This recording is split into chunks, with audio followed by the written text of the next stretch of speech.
দুজন বিজেপি কর্মীর অস্বাভাবিক মৃত্যুর ঘটনায় চাকরি দেওয়ার প্রতিশ্রুতি পূরণ করতে পারেনি বিজেপি, বললেন অভিষেক।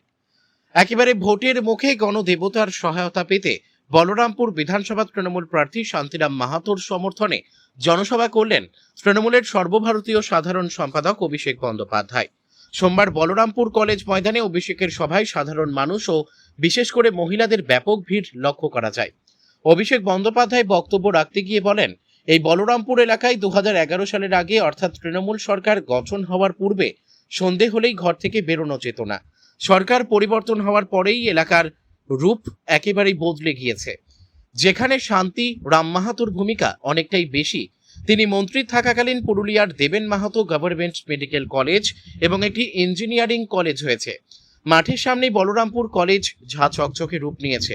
এছাড়া এই কলেজ মাঠের স্টেডিয়াম হয়েছে। সমস্ত জায়গায় শান্তিরাম বাবুর হাত রয়েছে। তাই আপনাদের অর্থাৎ গণদেবতাদের কাছে আজ প্রার্থনা করতে এসেছি, এভাবে বলরামপুর বিধানসভা তথা সমগ্র পুরুলিয়ার উন্নয়ন আরও ত্বরান্বিত করার জন্য আমাদের প্রার্থী শান্তিরাম মাহাতোকে ভোট দিয়ে মনোনীত করে মমতা বন্দ্যোপাধ্যায়ের হাত আরও শক্ত করবেন।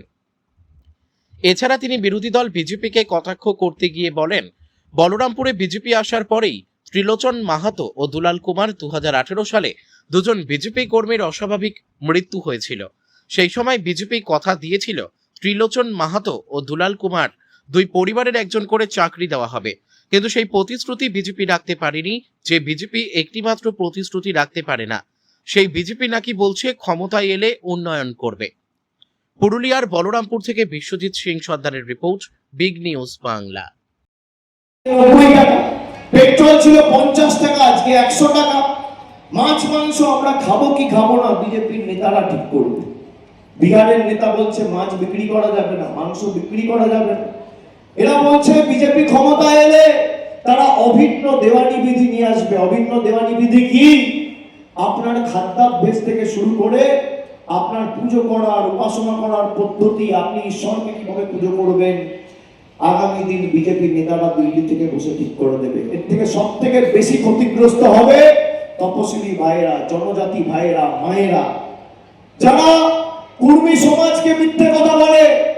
আমার চ্যালেঞ্জ জ্যোতির্ময় মাহাতোকে, এখানে ক্যামেরা আছে, সংবাদ মাধ্যমের প্রতিনিধিরা আছে, আপনাদের হাতে মোবাইল আছে, আমার কথা রেকর্ড করুন।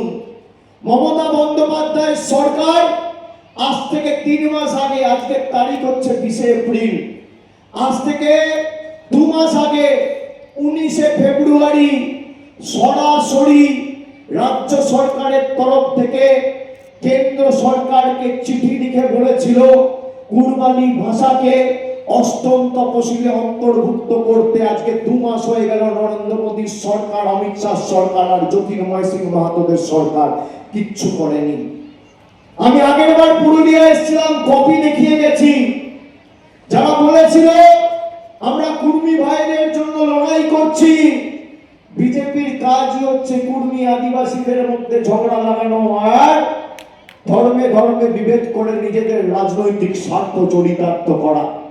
আমার চ্যালেঞ্জ, যদি আমি মিথ্যে কথা বলি আর যদি জ্যোতির্ময় সিং মাহাতোর সৎ সাহস থাকে আমার বিরুদ্ধে মিথ্যে মামলা করবেন, আমি অন রেকর্ড বলে গেলাম, জোর গলায় বলে গেলাম। মমতা ব্যানার্জির সরকার 19 ফেব্রুয়ারি কুরবানি ভাষাকে অষ্টম তপশিলিতে অন্তর্ভুক্ত করার জন্য কেন্দ্রের স্বরাষ্ট্র সচিবকে রাজ্যের মুখ্য সচিব চিঠি লিখে পাঠিয়েছে। 2 মাস হয়ে গেছে, কোনো ব্যবস্থা নেয়নি। এই হচ্ছে বিজেপির আসল চেহারা। তোমাদের ক্ষমতা থাকলে উন্নয়নকে সামনে নিয়ে লড়ো। বলরামপুরে বিজেপির বিধায়ক, পুরুলিয়ায় বিজেপির সাংসদ। 12 বছরে নরেন্দ্র মোদী বিজেপির জেতার পর এই পুরুলিয়ার মাটির জন্য আর বলরামপুরের জন্য, জয়পুরের জন্য, পুরুলিয়ার জন্য কি করেছে, আর আমাদের সরকার মমতা ব্যানার্জির সরকার 11 থেকে 26 এই পুরুলিয়ার জন্য কি করেছে। যদি লেজে গোবরে করে পোকাটটা করে মাঠের বাইরে না বার করতে পারি, আমার নাম অভিষেক বন্দ্যোপাধ্যায় নয়। চ্যালেঞ্জ, ক্ষমতা আছে, এখানে অন রেকর্ড বলে যাচ্ছি যে রিপোর্ট কার্ড নিয়ে এসো। একদিকে জ্যোতির্ময় সিং মাহাতো, অমিত শাহ থাকবে, আর একদিকে শান্তিরাম মাহাতো, অভিষেক বন্দ্যোপাধ্যায় থাকবে। আমি আমার রিপোর্ট কার্ড নিয়ে যাবো। তুমি তোমার রিপোর্ট কার্ড নিয়ে আসো। আপনারা তো দীর্ঘদিন ধরে বলরামপুরে আপনি এই ভূ সংগঠন করে আছেন এবং চাঙ্গা করছেন বলতে, এইটা কি আগে মনে ছিল না, না আজকে মনে হয়? না না না না, আগে মনে ছিল না, ব্যাপারটা নয়। ব্যাপারটা হচ্ছে দুটো অস্বাভাবিক মৃত্যু এখানে হয়েছিল। একটা হচ্ছে ত্রিলোচন মাহাতো এবং দুলাল কুমার। সে অস্বাভাবিক মৃত্যুকে নিয়ে তারা রাজনীতি করেছিল এবং তাদেরকে ওরা দিল্লি পর্যন্ত নিয়ে গেছিল।